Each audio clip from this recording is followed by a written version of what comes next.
24 लाख रां केस तै लगिwo खरकसा सिक्लानो रमखा बिसि थामथि उमरनि धर्मनगर रेलवे पुलिस रक वक्तमाव साइमानखा गुबुननि सालहाय ख्लायनो तांसालो बाहायनो धर्मनगर रेलवे पुलिस रक बरक नायतुक मंगो अंखारमानि ट्रेननि दाबाव थांथाङै साबो हामियामानि लगिwo तै दं हायनि बागै बरक साकथारै नायतुक मंगो अंखारमानि आ जरावनो धर्मनगर सिमी आगरतला थांगै तंमानि ट्रेन पानी सागर सगैखेनो बरक पुलिस रक खाचंगो ओ दाबावो राहुल देबनाथनि लगिwo मंसेके मंसा मानै तंखना हनै खाचंगो बरक ओ राहुल देबनाथनि बेगो हनै बिनि लगिwo तैजाक बेगो आ जरावनो पुलिस रक खाचंगै बिनि बेगो नायतुक मंख्लायमानि बेग कायसा कुप्लुं 24 लाख रां मानलायो पुलिस रक लगे लगेनो बनो रमै तलाङै थांजाखा धर्मनगर रेलवे पुलिस स्टेशनो आबनि यागुलो कक सिंपनिमनि यागुलो नतेबो कक अंखरि फायो राहुल नि खुकनि तै ओ रांनि बेलेलिटी बिसि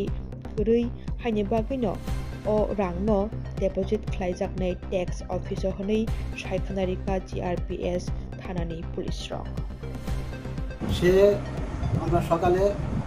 ধর্মনগর থেকে ট্রেকিংয়ে আমরা বাড়িছি বাড়ানোর পরে ইয়েতে ট্রেকিং করতে করতে আমরা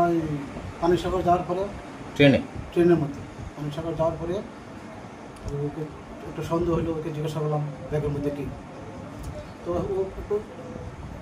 তার সাথে করছিল যে কী করে লাভ দিয়ে যাবে নেমে যাবে এ যাবে এরকম করছিল তখন আমরা তাকে কী নাম তার রাহুল তার নাম হচ্ছে রাহুল দেবনাথ বাবার নাম হচ্ছে মনমোহন দেবনাথ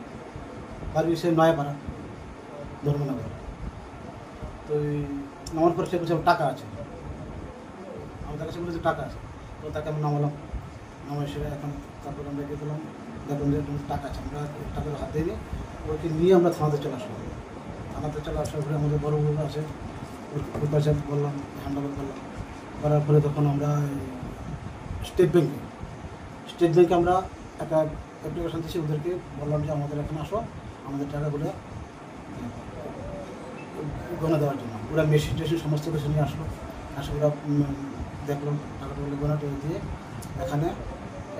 23,98,900 টাকা আছে টাকাটা আমরা রিকভারি করেছি সে কোথায় নিয়ে যাচ্ছিল বা কোনো কিছু জানিস সে বলছিল আগরতলা নিয়ে যাচ্ছিল সে এরকম বলছিল আমরা আগরতলা নিয়ে যাচ্ছি আগরতলাতে তারা হ্যাঁ কি ব্যবসা করে নাকি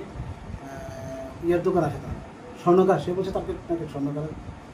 দোকান আছে সেই জন্য স্বর্ণ নিয়ে আসবে বা কিছু জিনিসপত্র নিয়ে আসবে সেই জন্য তার সাথে কেউ ছিল কি না তার সাথে কার কেউ ছিল সে একাই ছিল সে কি সোনার দোকানের ব্যবসায়ী